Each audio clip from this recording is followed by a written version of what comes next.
The American West erupted in an anti-Chinese violence in 1885. Beth Lew-Williams shows how American immigration policies incited this violence and how the violence, in turn, provoked new exclusionary policies.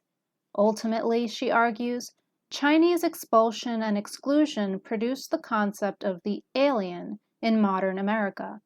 By locating the origins of the modern American alien in this violent era, Lew-Williams here recasts the significance of Chinese exclusion in U.S. history and makes clear that anti-Chinese sentiment continues to have consequences as the resurgence of xenophobia builds upon past fears of the heathen Chinaman. The Chinese must go. Violence, exclusion, and the making of the alien in America. By Beth Lew-Williams.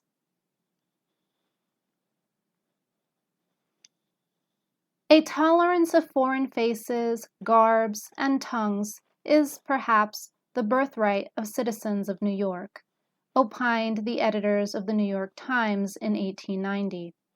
On the streets of the polyglot city, Americans, Germans, Dutch, British, and Irish now regularly mixed with the people of Scandinavia, Bohemia, Armenia, Japan, Russia, and China.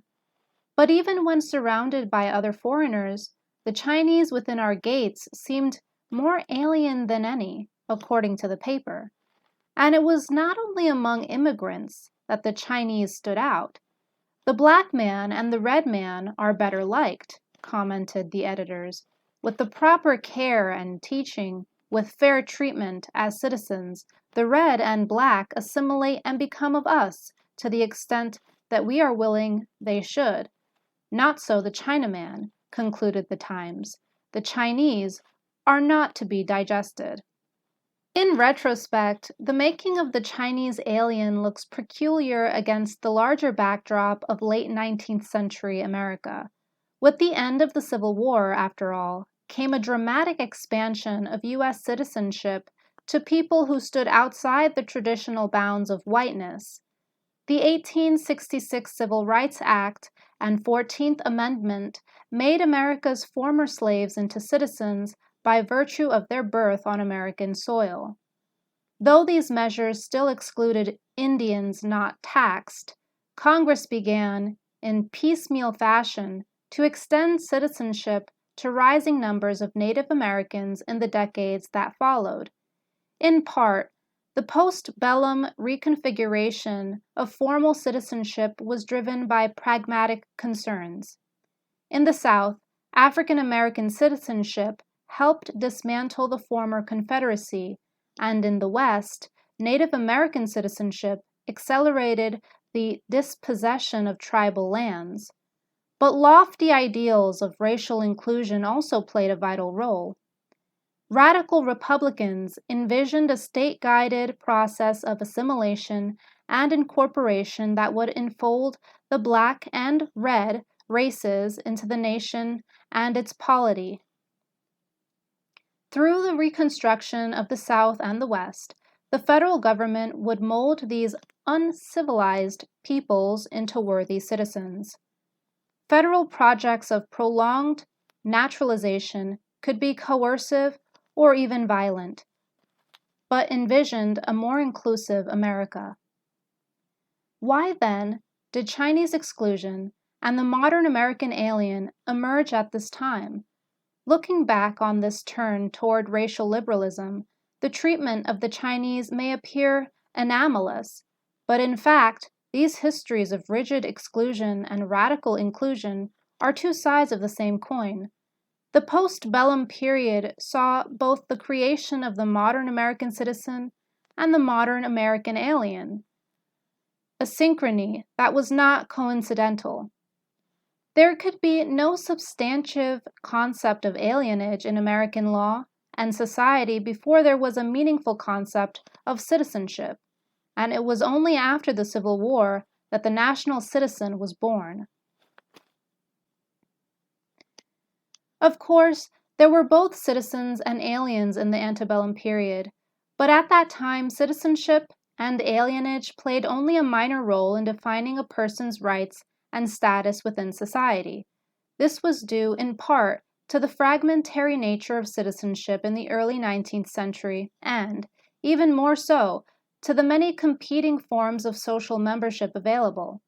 Since the Constitution had not created a single, formal, undifferentiated notion of national citizenship, states reserved the right to grant citizenship and enumerate its privileges. This resulted in diverse and disparate civil rights, many of which ended at the state border. In addition, local and state jurisdictions recognized many other forms of social membership from which individuals derived their rights, privileges, and duties. An individual's status was based on sex, race, freedom, property, marital status, church affiliation, state of residence, and more. With these many forms of membership came many forms of exclusion. Instead of a national gate separating Americans from foreigners, there were internal fences dividing masters from slaves, men from women, parents from children, property holders from the landless, and New Yorkers from Rhode Islanders. This convoluted system of membership did not stop all attempts at gatekeeping. Since the founding of the nation, nativist movements and immigration laws had targeted small groups of Europeans and Africans for exclusion and expulsion. This regulation of migration was left primarily to the states in the early 19th century. As an outgrowth of colonial poor laws, states developed systems to include and remove paupers and other undesirables. Often, these state regulations targeted aliens, but they also removed citizens born in other states. In addition, Southern states often regulated the entry of free blacks, whether or not they were born in America, in order to preserve the institution of slavery. This produced a splintered system of state gatekeeping, which policed the movement of aliens as well as that of citizens, free blacks, and slaves. Other than the regulation of the slave trade, the only federal laws to restrict immigration before 1882 were the Alien Enemies and Alien Friends Acts of 1798. The former affected enemy aliens solely during times of war, but the latter allowed the federal government to expel any alien based on suspicions of danger. Though a clear precursor to Chinese exclusion, the highly controversial Alien Friends Act was never enforced, quickly expired, and left little judicial trace. Other attempts to federalize border control were blocked by Southern statesmen. In order to preserve their ability to regulate the movement of slaves and free blacks, Southerners consistently fought federal intervention in matters of migration. Therefore, on the eve of the Civil War, the United States lacked consolidated notions of citizenship, alienage, and national gatekeeping. The aftermath of the Civil War spurred dramatic changes in the regulation of aliens and citizens in the United States. With the 13th Amendment's emancipation of slaves in 1865, came the end of Southern resistance to federalized border control. No longer was there a strong incentive for the Southern states to claim the power to regulate the movement of people.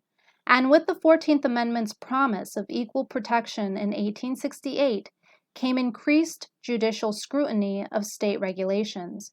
In the years following, judicial decisions found that the states had little right to police the movement of citizens and aliens. These legal and political shifts paved the way for the federal government to take control of national gatekeeping. The postbellum era also marked a transformation of U.S. citizenship. Not only did Congress extend citizenship to more people, but it also imbued the idea of citizenship with new meaning. For the first time, Congress defined a singular form of national citizenship, granted citizens certain rights and immunities, and pledged federal protection of these civil rights. Constitutional amendments did not bring actual equality in law or practice. Sex, race, class, and ability continued to influence one's legal and social status. but they provided the theoretical outlines of modern citizenship.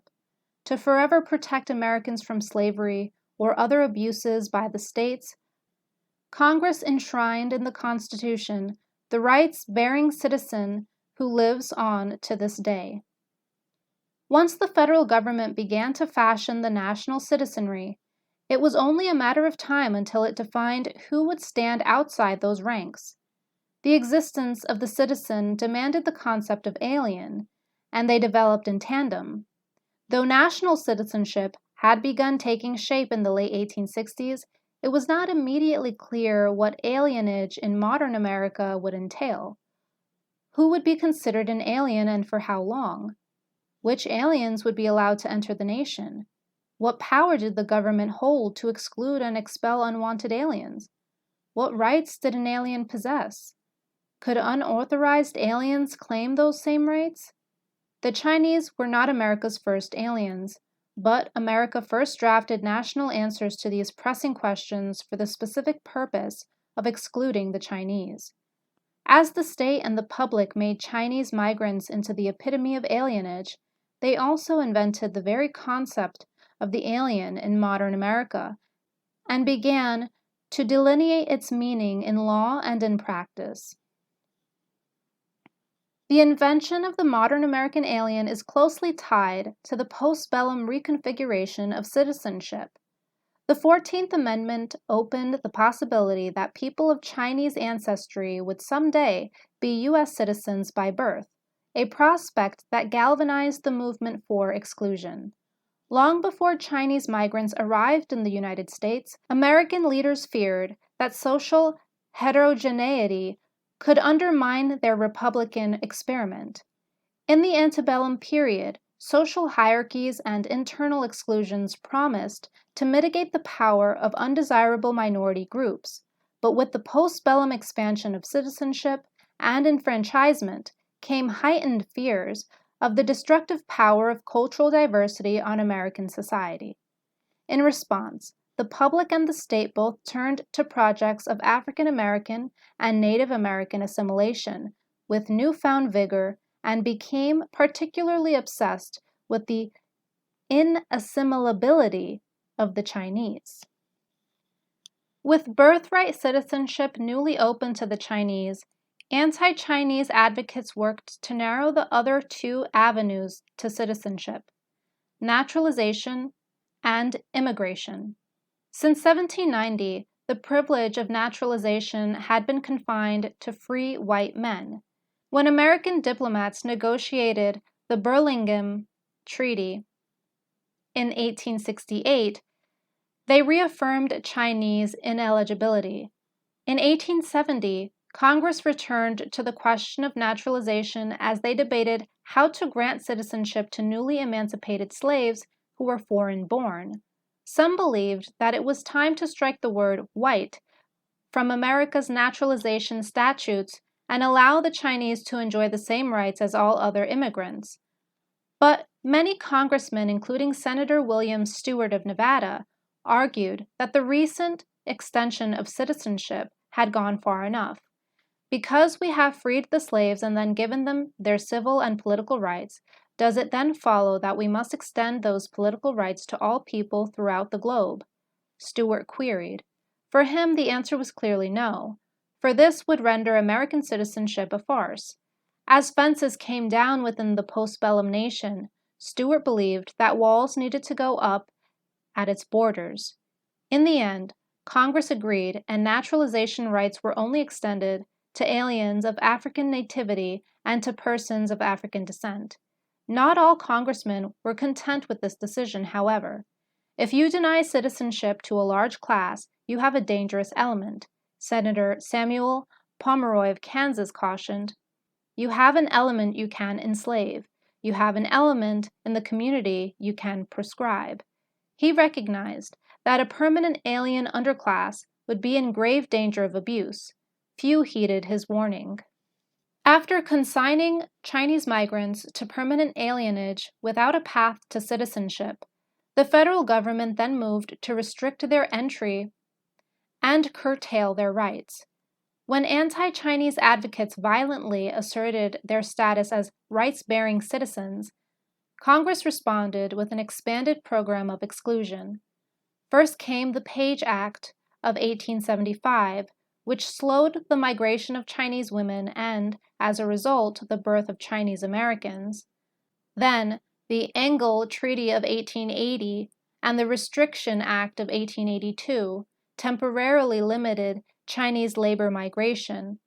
When pushed by the unprecedented outbreak of anti-Chinese violence in the mid-1880s, Congress turned to a unilateral policy of exclusion in 1888, and after more violence, expulsion in 1892. As we have seen, the expansion of border control and the continual efforts of Chinese migrants to challenge it provoked a series of key judicial decisions regarding the rights of aliens. Previously, the Supreme Court had found constitutional grounds to regulate immigration, but in 1889, the court declared immigration an extra-constitutional matter of sovereignty. With the plenary power doctrine, the court granted Congress absolute power to define, exclude, and expel aliens, virtually abdicating authority to review the political branches in this domain. 19th century racial fears and prejudices permeated these judicial rulings. The Supreme Court proclaimed Chinese migration an Oriental invasion and a menace to our civilization, as it denied aliens the full constitutional guarantees of due process and equal protection in matters of immigration and naturalization. An alleged Chinese alien could be indefinitely detained, summarily excluded, denied government-appointed counsel, and expelled after an administrative hearing. Through these rulings, the court cemented the disadvantages of alienage and enhanced the privileges of citizenship. However, Chinese plaintiffs also made some significant legal gains on behalf of aliens.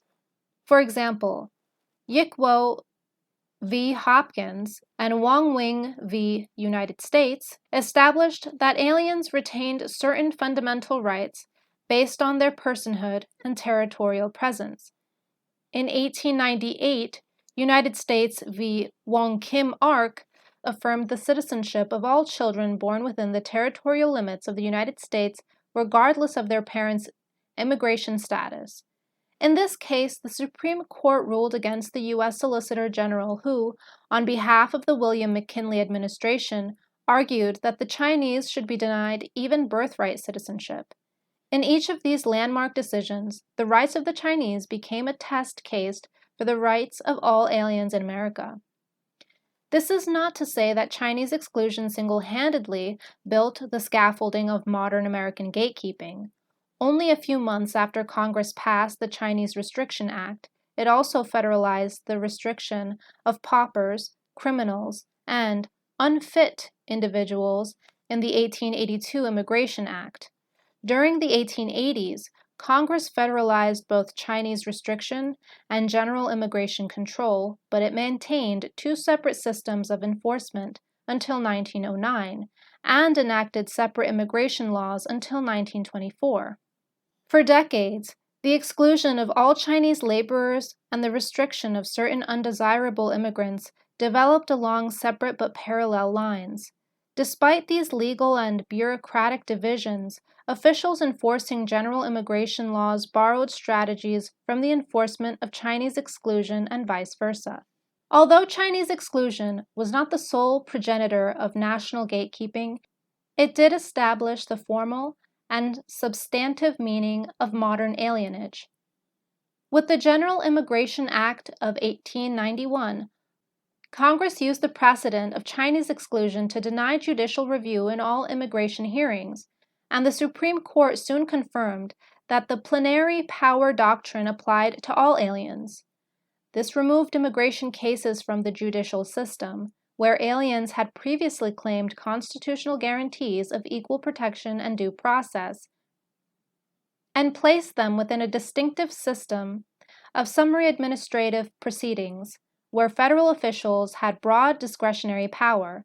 Still, White aliens never felt the effects of plenary power quite as directly as the Chinese. For them, naturalization or even declaring the intent to naturalize offered a safeguard against many of the disabilities of alienage. Migrants from other Asian nations who began to arrive in significant numbers in the 1890s found their experience hewed more closely to that of the Chinese. Court rulings gradually confirmed that Japanese, Koreans, and South Asians shared with the Chinese legal non-whiteness and the inability to naturalize.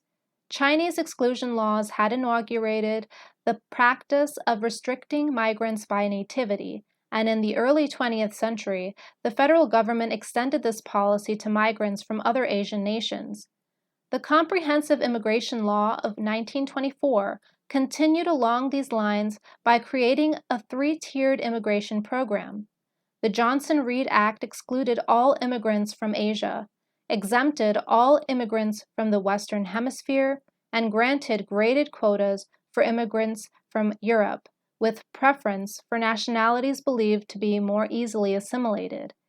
To implement this general immigration law, federal officials deployed tactics of surveillance, detention, interrogation, and removal first tested on the Chinese.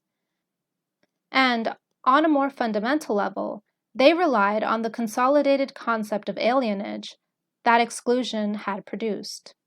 National gatekeeping certainly helped to construct the modern alien, but so too did vocal violence and international diplomacy. The modern American alien was a product of the late 19th century, a period when racism and imperialism converged with particular force. The outlines of alienage were produced at the intersection of multiple formations of power, racial boundaries, national borders, and imperial relations, and at the intersection of multiple scales, the local, national, and international. By following the cascading effects of anti-Chinese violence, we have seen how these entangled relations of power pushed the Chinese to the margins of American society and American memory. Violent racial politics and homegrown border control infused federal law with local prejudices. And as the Chinese became aliens in the eyes of American government, their position fell in the local hierarchy and on the international stage. In turn, America's mounting ambitions in Asia helped to justify the use of plenary power at home. From this confluence of local violence, national law, and international diplomacy came the modern American alien and, not surprisingly, the illegal alien as well. The post-Civil War rise of national gatekeeping drew a legal line between citizens and aliens that would prove transformative and enduring. Increasingly, the American public and the state imagined the nation as hard on the outside and soft on the inside. Inclusion within the nation seemed to necessitate exclusion at its edges. This popular notion, which remains sacrosanct in many circles to this day, originated with Chinese exclusion. But the true state of affairs in the late 19th century did not easily align with this ideal. While the nation's edges grew harder, in practice, the center did not quite soften. Women were not entitled to equal rights, duties, and privileges in the post-Civil War era, and despite the extension of formal citizenship, African American, Native American, and Mexican American men never experienced full inclusion or equality. As the Chinese became aliens, others became second-class citizens. Mexican Americans had been granted U.S. citizenship through the annexation of Texas in 1845 and the Treaty of Guadalupe Hidalgo at the close of the Mexican-American War in 1848. With their formal citizenship came legal whiteness, a fact that was confirmed by the courts in 1897. Although the federal government backed Mexican-American claims to citizenship, local practices often denied Mexican Americans full social and political membership. Viewed as racially ambiguous, Mexican Americans faced widespread disenfranchisement, de facto segregation, and everyday prejudice. For Native Americans, the federal government only granted citizenship to those who were deemed assimilated and cooperative in the post-bellum era. Given the decimation of native populations through removal, disease, war, starvation, and extermination, this did not produce a large number of Native American citizens. Those who did obtain formal citizenship still found themselves unable to claim the same legal rights as white citizens. Even progressive reformers and federal officials who had championed assimilation policies began, by the early 20th century, to deem Indians racially unsuitable for full citizenship. In 1909, the Supreme Court confirmed a lesser form of citizenship for Native Americans, declaring that the federal government must continue to hold them in a form of wardship. During the same period, African Americans saw their legal rights dramatically curtailed. After the heyday of racial liberalism during radical Reconstruction, the federal government rapidly retreated from protecting Black civil rights. Notably, white violence drove this racial retrenchment in the South. In the 1890s, white vigilantes launched a lethal campaign of racial terror. This vigilantism, like that against the Chinese, was a form of violent racial politics. Through assaults on Black communities, Southern white supremacists fought to subordinate African American citizens and to assert their own political power. Besieged by violent racial politics, the federal government sought to appease the white vigilantes. For Chinese in the West, federal acquiescence to white violence meant exclusion and the extension of federal power. For African Americans in the South, appeasement entailed federal retreat and tacit endorsement of Jim Crow. Immediately after the Civil War, the federal government had demonstrated the power to suppress white violence, but after a few years it lost its resolve. Instead, Congress began to acquiesce the local demands for Black subordination and Chinese exclusion. Starting in the 1890s, Southern states systematically legislated against Black enfranchisement using onerous registration requirements, poll taxes, and literary tests. Some of these tactics were also employed to diminish Native American and Mexican American enfranchisement, even though the latter group could claim both formal citizenship and legal whiteness. For African Americans, local and state governments in the former Confederacy went a step further and legally prescribed access to public accommodations. Though African Americans retained formal citizenship, the Supreme Court relegated them to second-class status by condoning disenfranchisement and segregation through Jim Crow laws. While the Chinese primarily met regimes of exclusion at the border, other racial minorities faced structures of subordination in daily life. At the opening of the 20th century, the full significance of alienage and citizenship remained unclear. Deep fissures within each category continued to obscure the gulf between them. Inside the nation, the federal government had sketched the legal outlines of a universal rights-bearing citizen. But the power of this egalitarian vision was wholly undermined by a lack of execution. At the nation's edges, the state had laid the legal and bureaucratic foundation for a massive national gate, but the power of this exclusionary vision was still checked by limited desire and uneven enforcement. The interior of the nation was not as soft as it should have been. The exterior was not as hard as it could become. While the American concept of citizenship represented an unrealized dream of equality, the legal structures of alienage contained the persistent threat of tyranny.